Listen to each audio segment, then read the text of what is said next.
السلام علیکم ورحمۃ اللہ وبرکاتہ نحمدہ ونصلی علی رسولہ الکریم اما بعد اعوذ باللہ من الشیطان الرجیم بسم اللہ الرحمن الرحیم کل نفس ذائقۃ الموت۔ الحمدللہ مجھ سے پہلے آپ لوگوں نے صادق بھائی اور اس کے بعد عبدالجبار بھائی کو سماعت کیا ہے۔ آج کوئی یعنی آپ کے سامنے تقریر کے جیسا تو کوئی ارادہ نہیں ہے کرنے کا، لیکن جیسا کہ آپ اچھی طرح سے جانتے ہیں ہماری بستی بارکس میں پچھلے مہینے میں 28 اکتوبر کو جمعے کی نماز سے پہلے ہماری بستی کی معروف شخصیت جسے ہم حبیب احمد بغدادی الجیلانی یعنی عرف سید پاشا صاحب کے نام سے جانتے ہیں، انہی سے متعلق چند باتیں آپ کے سامنے رکھوں گا، اور وہ بھی باتیں رکھنے کا مقصد یہ ہے کہ جو ایسی شخصیات جو ہماری سوسائٹی سے گزر جائیں ان کو یاد رکھنا ہمارے لیے بے انتہا ضروری ہے، اور ان کے جو دینی کام کاج تھے ان کو دوسروں تک پہنچانا تاکہ نوجوانوں کو اور بستی میں بسنے والے افراد کے لیے ایک رہنمائی بن سکے، ان کو ایک رخ مل سکے، ان کی سرگرمیاں ایک ڈائریکشن پر آ سکے کہ انہیں بھی اس جو کوئی سوسائٹی کے اندر وہ زندگی گزارتے ہیں وہ کس طریقے سے اپنی زندگی گزارے۔ ہماری بستی بارکس میں رہنے والے تمام کے تمام افراد تو اچھی طرح سے جانتے ہیں، اور یہ واقعہ آپ لوگوں نے نیوز چینلز کے ذریعے بھی دیکھا، اور یہ یعنی نیوز ایک پورے حیدرآباد کے میں سمجھتا ہوں حیدرآباد نہیں بلکہ تمام دنیا کے اندر یہ نیوز گئی ہے، اور الحمدللہ میں جہاں تک یہ بات جانتا ہوں اور جیسا کہ حبیب احمد بغدادی الجیلانی صاحب کے بارے میں مجھے جو کچھ معلومات ہے، میں نے آپ کو جب سے دیکھا ہے خلیج سے آنے کے بعد میں، خلیج سے آپ جب بارکس واپس آئے تھے اپنی ڈیوٹی برخاست ہونے کے بعد میں، اس کے بعد سے میں نے آپ کی شخصیت پر نظر رکھی، آپ سے میری ملاقاتیں ہوتے رہتی تھی، کبھی دکان پر یا کبھی کسی مسجد میں یا کبھی بیانات کے موقعوں پر آپ سے میری ملاقات ہوتی رہتی تھی، اور جب سے میں نے آپ کو دیکھا دینی کام کاج کے اندر لگے ہوئے، بیانات کے اندر، مساجد کے اندر جہاں کہیں پر بھی دینی اجتماع ہوتا آپ موجود ہو جاتے تھے، اور صرف آپ موجود نہیں ہوتے، بیان سنتے نہیں، بلکہ الحمدللہ میں نے اس بات کو غور کیا ہے کہ آپ کے ساتھ ایک کیمرہ ہوتا اور اس کیمرے کے اندر ریکارڈنگ کرتے اور دوسروں تک بیانات کو پہنچانے کی پوری کوشش بھی آپ کرتے تھے۔ آپ اچھی طرح سے واقف ہیں کہ 28 اکتوبر کو نماز جمعہ سے پہلے، خطبہ سے پہلے مسجد میں آپ کا انتقال ہوا ہے۔ الحمدللہ اللہ رب العالمین نے بڑی بہترین جگہ پر آپ کو موت دی ہے، بڑا بہترین دن تھا، تو اس طریقے سے ہماری یعنی ہم جس طریقے سے دنیا کے اندر زندگی گزارتے ہیں تو ہمارے لیے بھی یہ ضروری ہے کہ ہم ایک شخصیت کو اپنے سامنے رکھیں، اور جس طریقے سے ہماری عملی سرگرمیاں کسی سوسائٹی کے اندر بسنے کے بعد میں، خاص کر ہماری سوسائٹی تو ایک مسلم سوسائٹی ہے، لیکن آپ دیکھیے مساجد سے ہمارا جو تعلق ہے یہ کوئی اچھا تعلق نہیں ہے۔ نمازیں پڑھنے کے لیے ہم مسجد کو چلے جاتے ہیں یا بیانات دینی اجتماعات کا مسئلہ آتا ہے تو ہم دینی اجتماعات کے لیے حاضر تو ہوتے ہیں، لیکن نبی کریم صلی اللہ علیہ وسلم کی اس حدیث کو آپ اپنے سامنے رکھیے جس میں اللہ کے نبی نے فرمایا بلغوا انی ولو آیا، اگر مجھ سے ایک بات بھی تم تک پہنچے تو اسے دوسروں تک پہنچا دو۔ یہ ہماری اپنی ذمہ داری ہے، جو کچھ دین کے حوالے سے ہم تک کسی بھی شخصیت کے ذریعے، کسی بھی عالم کے ذریعے ہم تک وہ بات پہنچے، اللہ کے دین کی بات ہم تک آئے، ہمارے لیے یہ ضروری ہے کہ ہم اس بات کی کوشش کریں کہ اسے دوسروں تک پہنچائے، اور یہ ہمارے لیے اچھا بھی ہے۔ اور جیسا کہ میں نے اس بات پر غور کیا کہ یہ چیز سید پاشا صاحب کے اندر خاص تھی،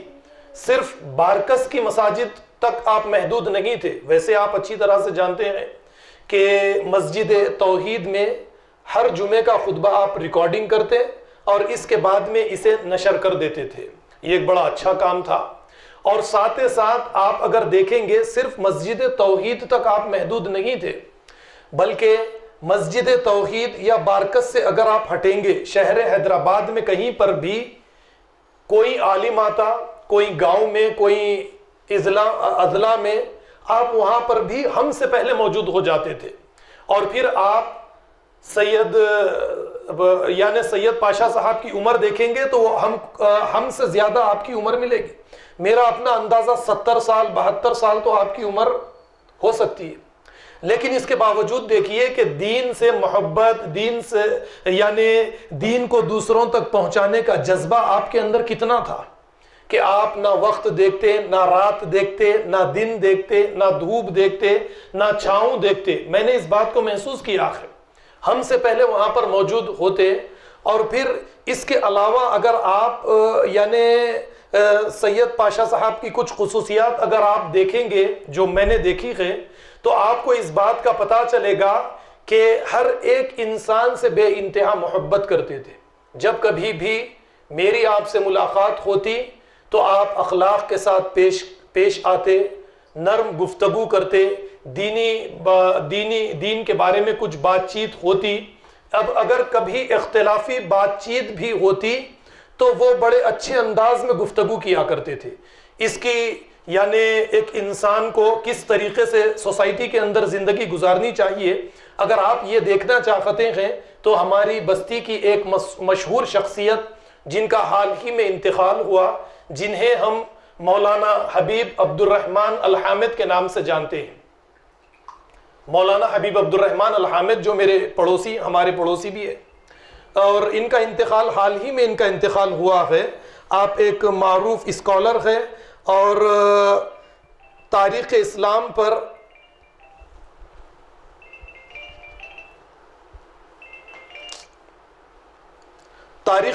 پر آپ کی کافی گہری نظر ہے۔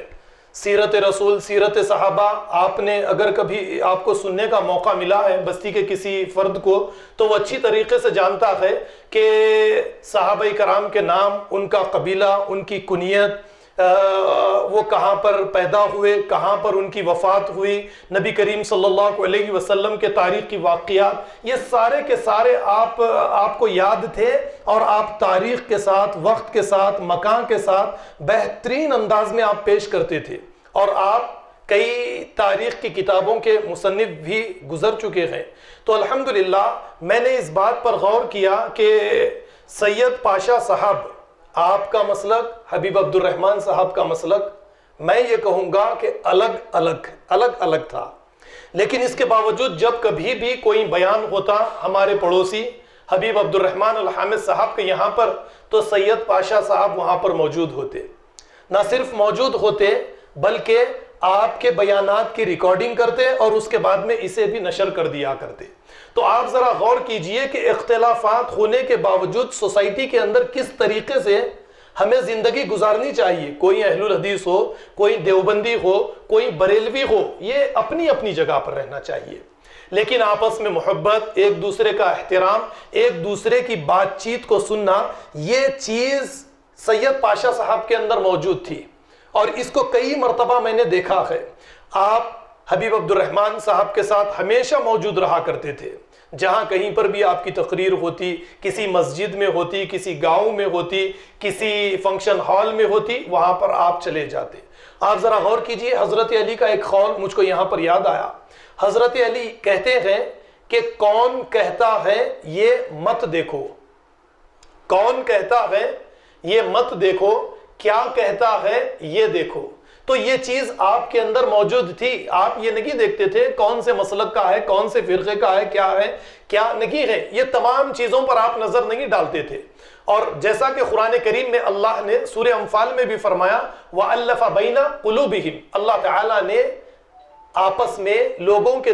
یعنی صحابہ کرام کے دلوں میں ایک دوسرے کے لیے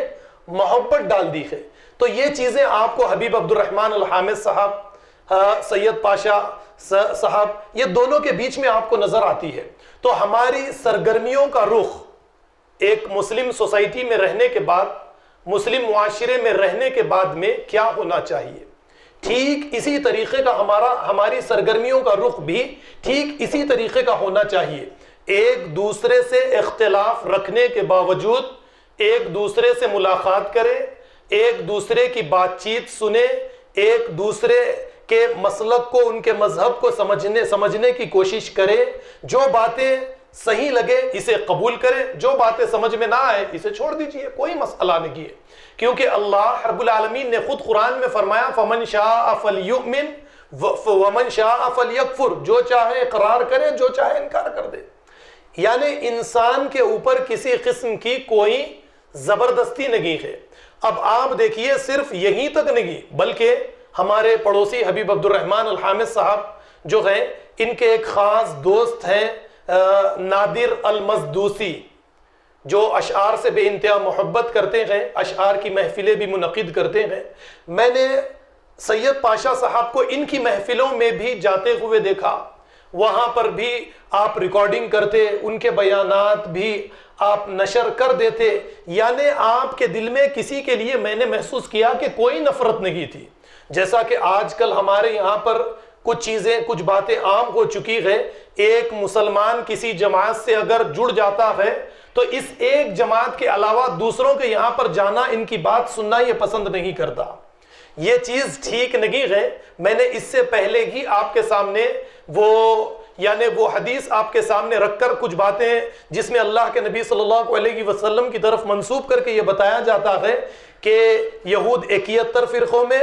عیسائی 72 فرقوں میں، اور میری یہ امت 73 فرقوں میں بٹ جائے گی، اور 72 جہنم میں جائیں گے اور ایک جنت میں جائے گا۔ میں نے بتایا نہیں، ایسی بات ہرگز نہیں ہے، بلکہ قرآن کریم نے جو صفات اہل ایمان کی بتائی ہے، وہ صفات کسی بھی جماعت کے فرد کے اندر رکھے، وہ سب کے سب جنت میں جانے والے ہیں۔ اب اور جو برائیاں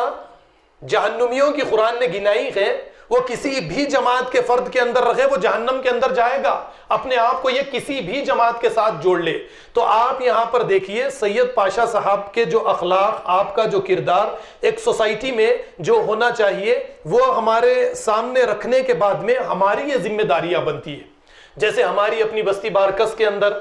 آپ دیکھتے ہیں کہ بہت سارے ایسے افراد ملیں گے جو نوکریوں کے بعد میں، قلیج سے واپس آنے کے بعد، ریٹائرمنٹ کے بعد میں ان کو کافی وقت ملتا ہے، لیکن یہ وقت زیادہ تر دوست و احباب کے ساتھ، یا پھر دعوت ولیمہ، دعوت نکاح میں، یا پھر اسی طریقے سے وقت کو کاٹنے کے لیے یہ اپنے آپ کو کچھ مصروفیات کے اندر لگا لیتے ہیں۔ لیکن اللہ رب العالمین نے سید پاشا صاحب کی وفات کے ذریعے ہمیں ایک سبق دیا ہے کہ انسان جو بیج بوتا ہے وہی فصل کاٹتا ہے۔ آپ مسجدوں سے جڑے، آپ دینی اجتماعات کے اندر شرکت کرتے، آپ نے زیادہ سے زیادہ وقت دین کے لیے دیا، اور آپ کو ایسی بہترین موت، حسین موت، بہترین وفات، مسجد میں آپ کی وفات ہوئی، اور خطبہ جمعہ سے پہلے آپ کی وفات ہوئی، اور ایک بہترین کام کے اندر آپ مصروف تھے۔ تو ہم اگر اسی طریقے سے اپنے آپ کو مساجد سے جوڑیں، دینی اجتماعات سے جوڑیں، دین سے جوڑیں، اور اس بات کی امید رکھیں کہ ہمارا خاتمہ بھی خیر پر ہوگا۔ آپ نے سنا ہوگا اور آپ نے دیکھا ہے کہ آپ کی وفات کے بعد میں ہر ایک فرد آپ کی تعریف کر رہا تھا، ہر ایک فرد کی زبان پر آپ کے لیے تعریفی کلمات تھے۔ تو یقیناً یعنی آپ کی مصروفیات، آپ کے کام کاج، آپ کو آپ نے جس طریقے سے اپنے آپ کو دینی کام کاج سے جوڑ لیا تھا، یہ تو پھر اللہ رب العالمین نے آپ پر لکھ دیا تھا کہ آپ کی وفات خیر پر ہوگی۔ تو اسی طریقے سے جیسا کہ میں نے ابھی آپ کے سامنے بات رکھی کہ ہمارے بستی کے بڑے افراد، صرف یہ باتیں بڑوں تک محدود نہیں ہیں، نوجوان بھی جن کے یہاں پر اچھا خاصا وقت ہے، ان کے لیے یہ ایک بہترین موقع ہے کہ آپ کی وفات کے ذریعے اپنی سرگرمیوں کا رخ ہمیں کہاں پر کرنا چاہیے، یعنی ایک لائن آف ایکشن، ہمیں کس رخ کو اختیار کرنا چاہیے۔ ہمارے سامنے اللہ رب العالمین نے آپ کی موت کے ذریعے، آپ کی وفات کے ذریعے ہمارے سامنے یہ پیش کیا ہے۔ ہمیں بھی ٹھیک اسی طریقے سے مساجد سے جڑنا ہے، دینی کام کاج سے ہمیں جڑنا پڑے گا، اور اللہ کے نبی صلی اللہ علیہ وسلم اللہ کے دین کو پھیلانے کے لیے جو کچھ طاقت اللہ نے ہمیں دی ہے، جیسا کسی کو اللہ نے تقریر کی صلاحیت دی ہے، اور اگر کسی کو اللہ نے یہ صلاحیت نہیں دی تو جو راستہ حبیب صاحب نے اختیار کیا کہ بیانات کو ریکارڈنگ کرتے دوسروں تک پہنچا دیتے. یہ راستہ بھی ہم اختیار کر سکتے ہیں دوسروں تک, بس ہمیں کسی نہ کسی طریقے سے دین کو دوسروں تک پہنچانے والے بننا ہے. یہ راستہ اگر ہم اختیار کریں گے تو ہو سکتا ہے کہ ہمارا خاتمہ بھی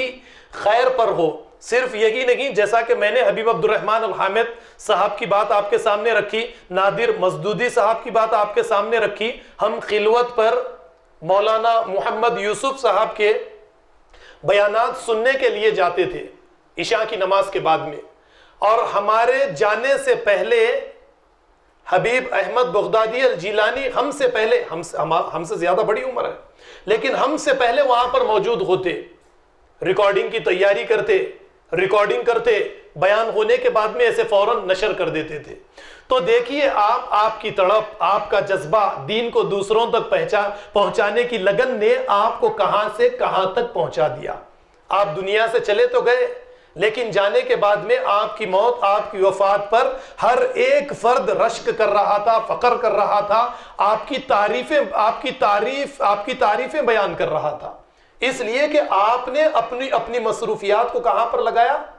اللہ کے دین کے لیے آپ نے اپنی مصروفیات کو لگایا.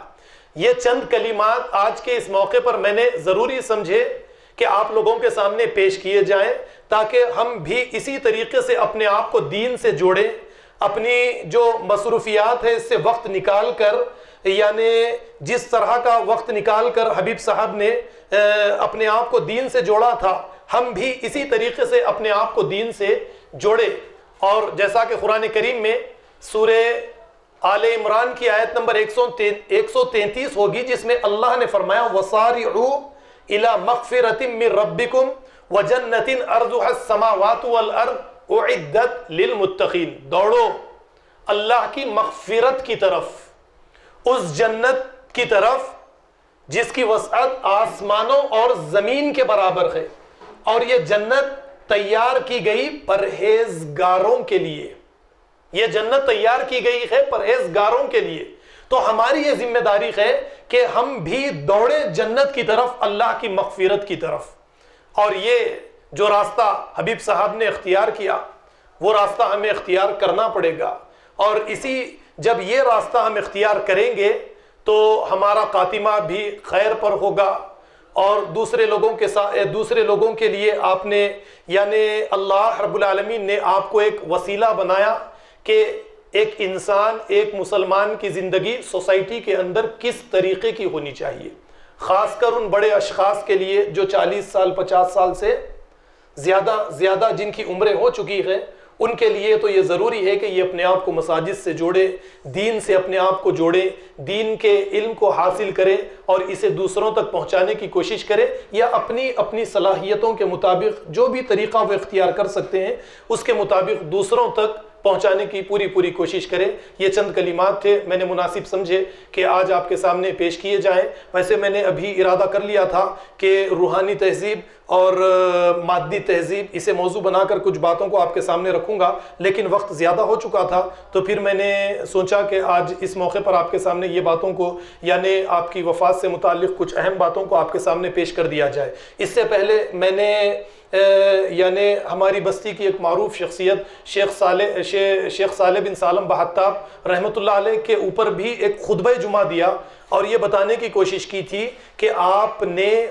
بستی بارکس کی تعمیر میں جو قربانیاں دی ہیں, یہ قربانیاں